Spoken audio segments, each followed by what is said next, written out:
Bueno, muchachos, vamos entonces a empezar. Primero vamos a ubicar la ISO que tenemos para la instalación del sistema.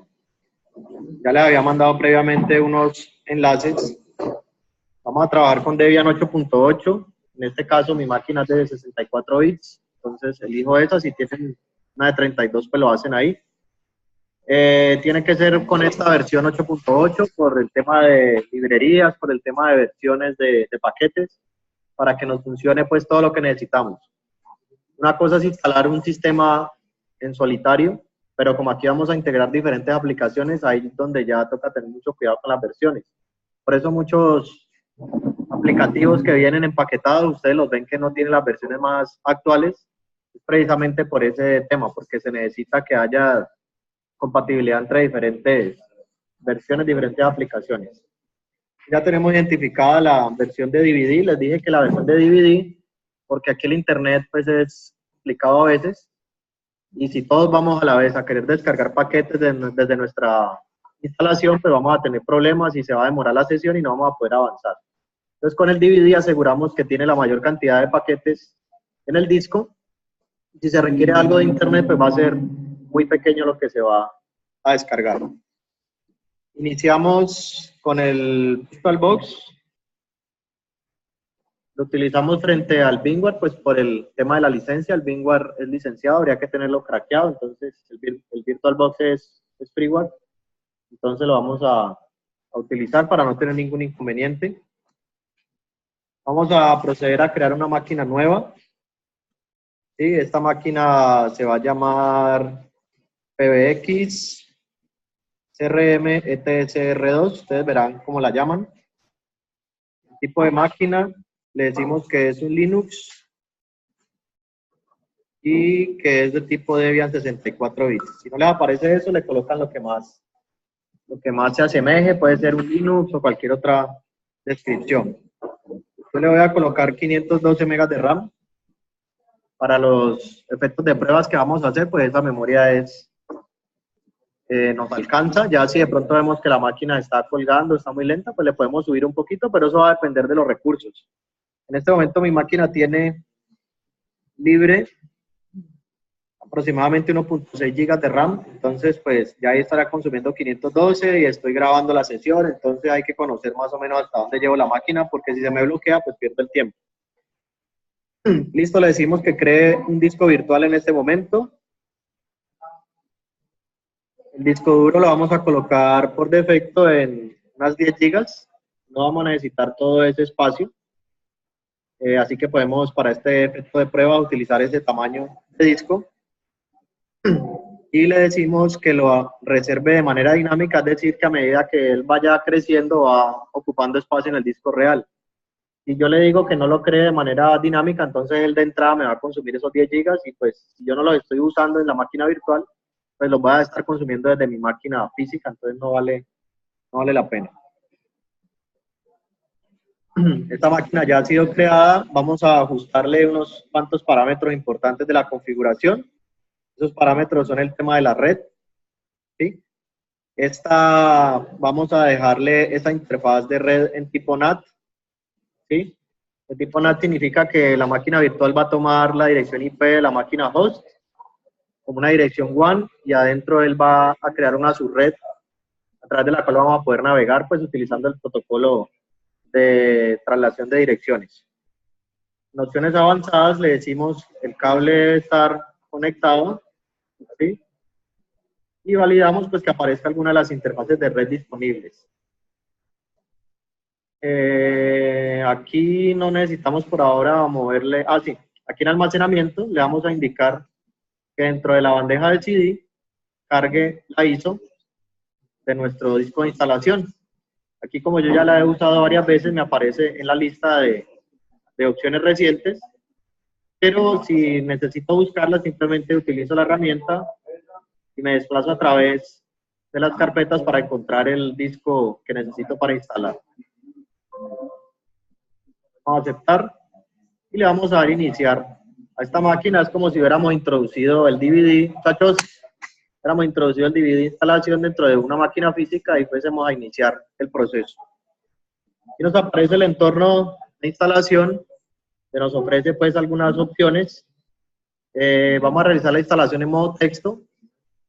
Si alguno lo quiere hacer por modo gráfico, el resultado va a ser el mismo, solamente pues que va a ser más bonita la interfaz. Pero pues a mí siempre me gusta utilizar los recursos para lo que realmente lo necesito, entonces siempre me gusta el modo texto, que es como más livianito, pero igual el resultado va a ser el mismo al final. Vamos a iniciar la instalación. Aquí lo podemos dejar en idioma inglés, no hay problema. Verán si lo ponen en español. Lo dejamos en Estados Unidos. Creo que sería bueno apagar esa luz de allá para que...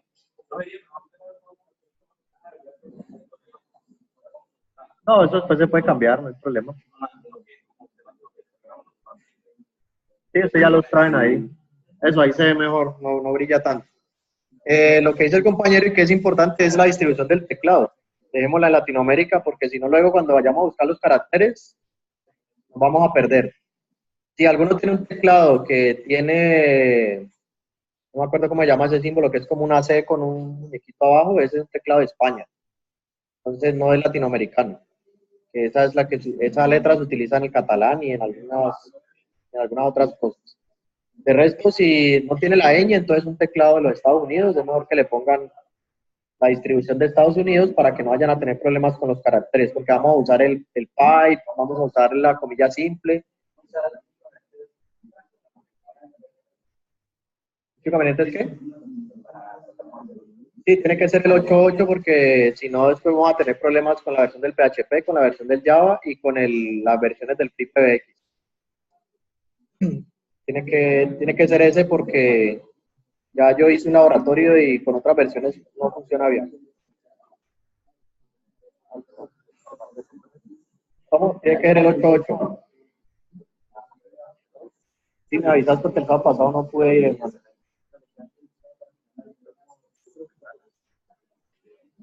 Porque no hay clase acá, está cerrado por la elección. Y yo tengo clase pero virtual con el estado de mata ahí. Tu celular estaba por aquí, ya te lo llevaste.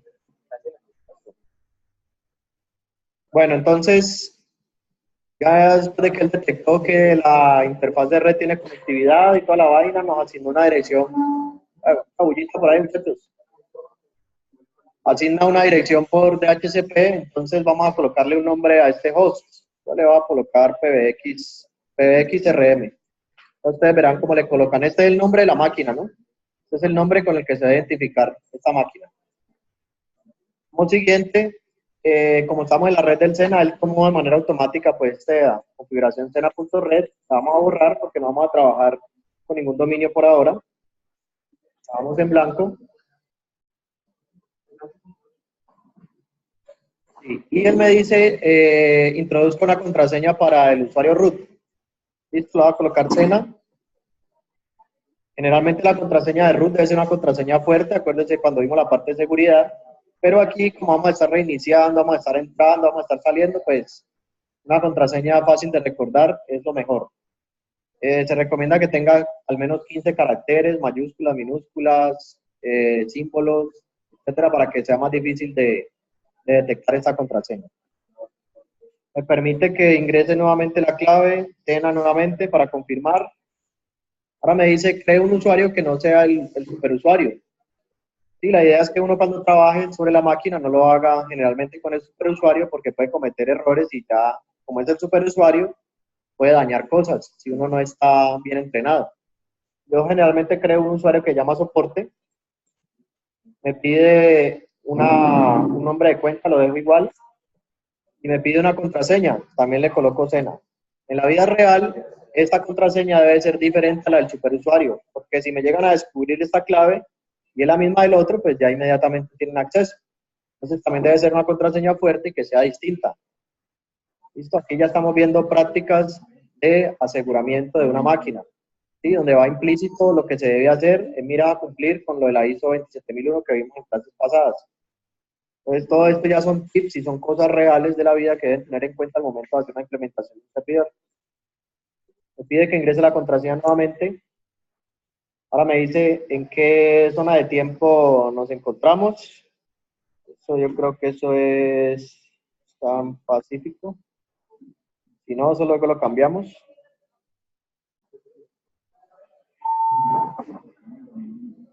Ahora llegamos a la parte del particionamiento de los discos.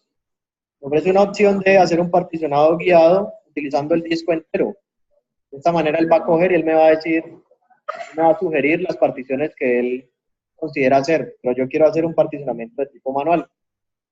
Las otras opciones pues me indica hacer un particionado utilizando el LVM, que es administrador de volúmenes lógicos que ustedes vieron en su formación, o un LVM encriptado. ¿Listo? Vamos entonces a hacer la elección de un tipo de particionamiento manual. Nos aparece el disco de 10 GB que configuramos inicialmente cuando creamos la máquina. Entonces vamos a darle Enter. Me dice que este disco no tiene una tabla de particiones, entonces que sí la crea. Digo que sí, porque quiero empezar a particionarlo. Ya me aparecen los 10.7 GB como espacio libre, entonces voy a empezar a crear mis particiones. ¿Sí? Vamos a crear una partición nueva, que va a ser de, dejémosla de,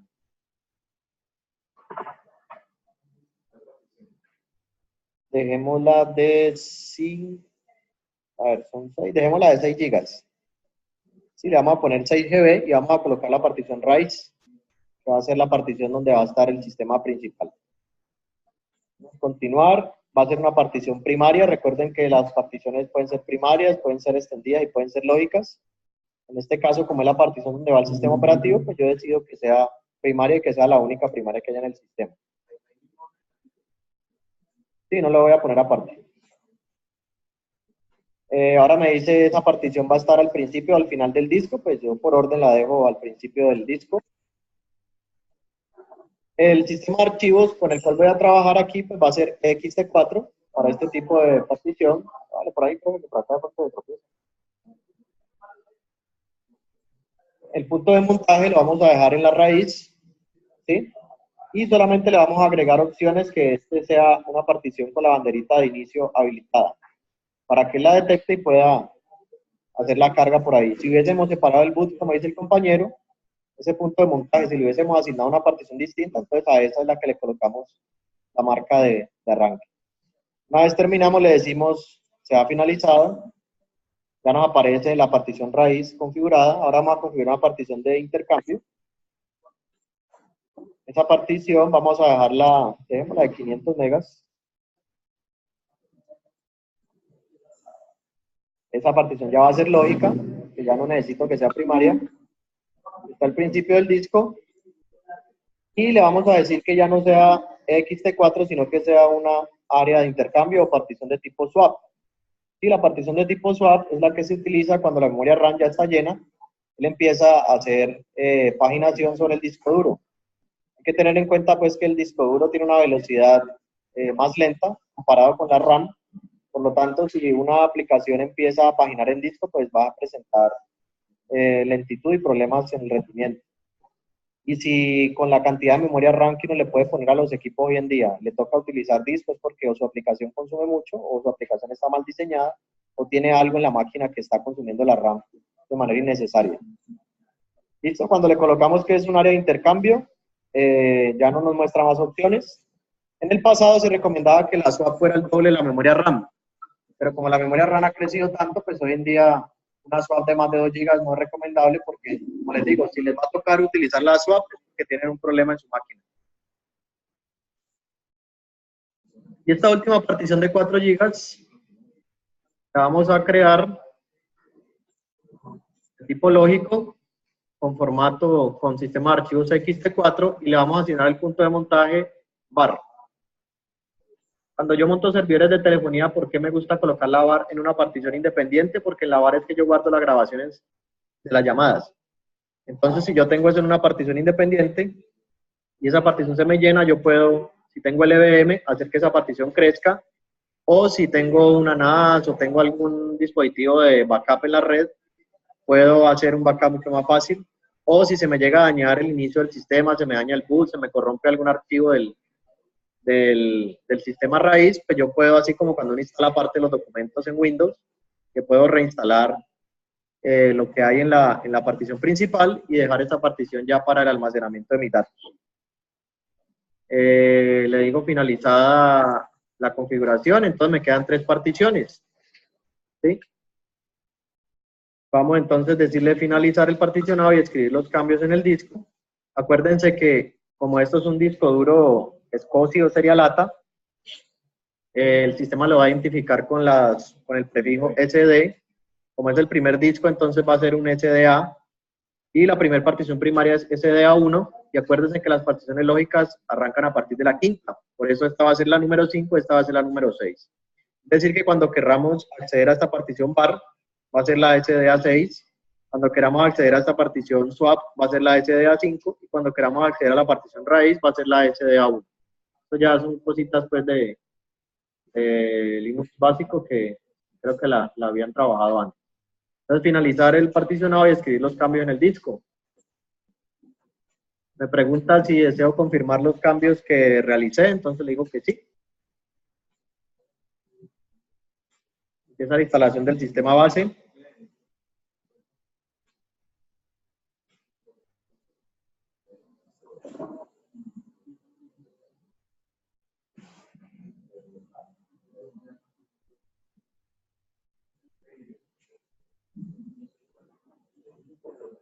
Vamos a pausar el video mientras tanto.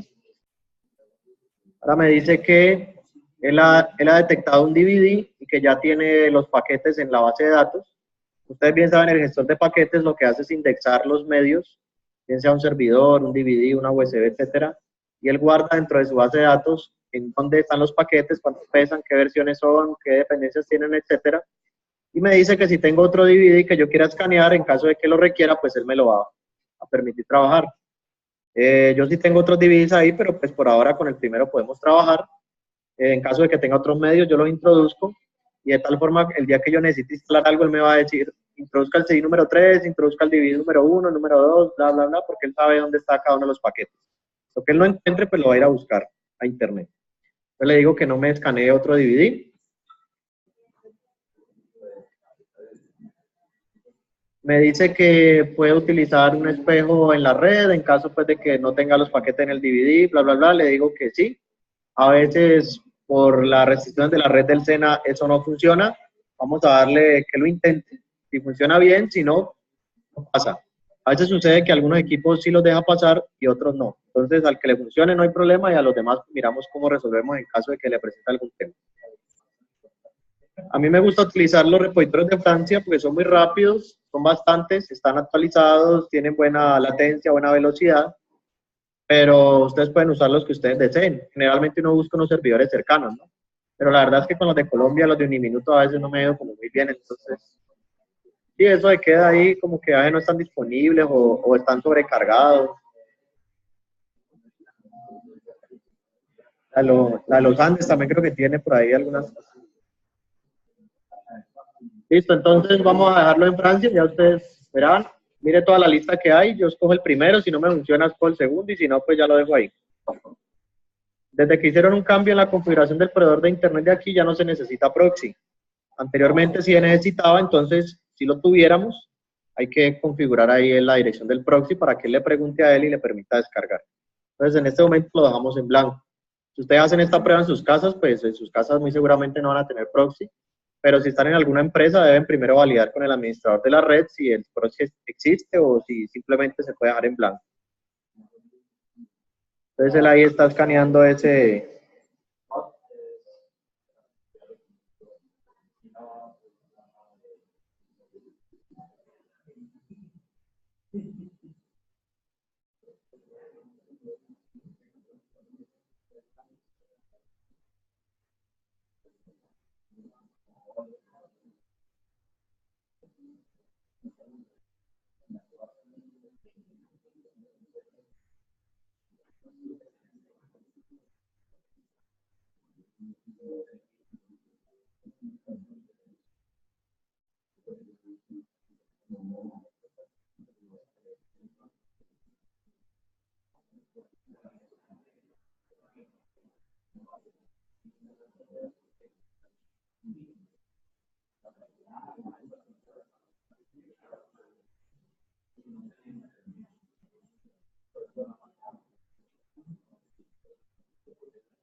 Ahora me dice que si deseo participar en una encuesta, pues estos son encuestas anónimas que cuando el sistema presenta errores, él manda ese reporte a los desarrolladores como para que ellos puedan corregir. Yo siempre digo que no participo en eso. Sí, nunca he colaborado con esa vaina. Y aquí viene una parte importante. Él me da la opción de instalar el entorno de escritorio. Como vamos a trabajar un servidor, yo nunca le instalo entorno de escritorio. Lo que hace eso es ocuparme de espacio en disco y consumirme memoria que yo necesito para otras cosas. Pero si ustedes lo instalaron porque equivocaron o porque lo querían tener con entorno gráfico, el sistema les va a funcionar igual. Lo único es que, pues, obviamente ese entorno gráfico les va a consumir más recursos, ¿no? Entonces aquí es sin enter. Si ustedes le dan enter, eso empieza a instalar de una vez. Y ojo que en el examen los muchachos llegan y le dan enter y eso demora una eternidad y se les acaba el tiempo y pues pierden. Entonces, aquí toca tomar espaciadora para seleccionar los paquetes. Aquí quitemos el entorno gráfico. Podemos instalar el Gnome, podemos instalar el XFCE, KDE, Cinnamon, Mate y el XDE. Los entornos de escritorio más populares son Gnome y KDE. ¿Sí? CentOS por defecto trabaja con KDE, Debian por defecto viene con Gnome, pero nada me impide que yo desee instalarlos allí porque pues, simplemente son unos paquetes. La diferencia grande entre el entorno de escritorio de Windows versus el entorno de escritorio de Linux es que para Windows usted no puede quitar el entorno de escritorio sin que el sistema deje de funcionar. Es algo propio de la naturaleza del sistema. Si a usted le bloquea el entorno de escritorio en Windows y pues ya ahí toca reiniciar la máquina o hacer otra cosa. En Linux, el entorno de escritorio es un programa. Si él se bloquea, yo puedo ir por una consola, mato ese proceso y vuelvo y reinicio mi entorno gráfico. Entonces viene separado. ¿Listo? Es una gran ventaja. Por eso es que yo puedo decidir si instalar o no instalar un entorno gráfico. En Windows, a no ser que sea una versión de server de las últimas, yo no lo puedo instalar sin el entorno gráfico. ¿Listo? Gnome y KDE son los más populares y son muy pesados, tienen muchos archivos porque tienen gran cantidad de opciones. Ya vienen otros más livianos como el XFCE, ¿sí? Que precisamente de aquí se deriva el Ubuntu que venía con Gnome, el Kubuntu que venía con KDE y el Xubuntu que venía con XFCE, que es un entorno de escritorio más livianito. Visualmente no es tan bonito como los otros, pero sirve para trabajar.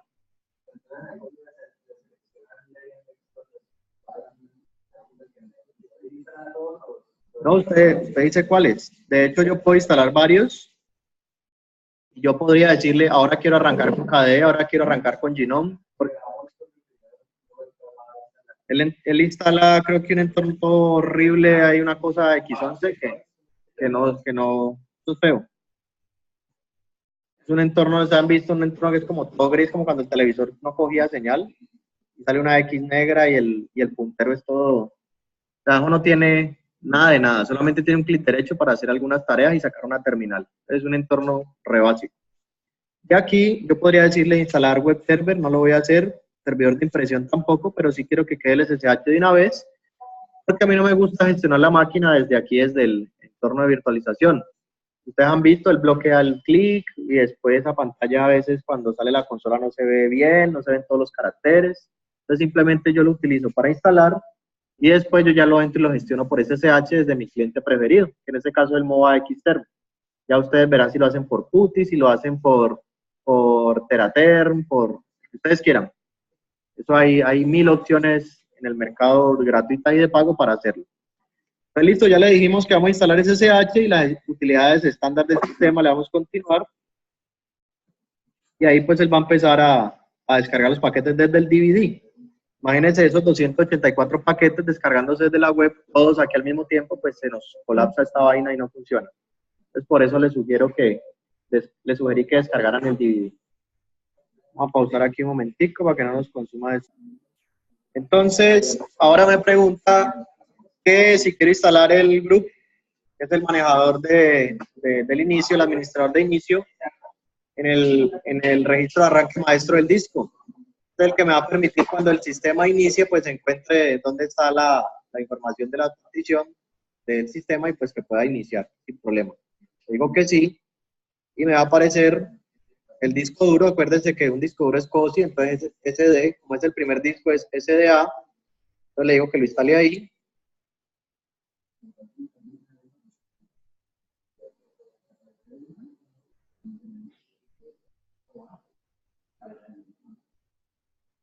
Dice que la instalación se ha completado, entonces que retire el disco de la bandeja y proceda a reiniciar el equipo. Digo continuar.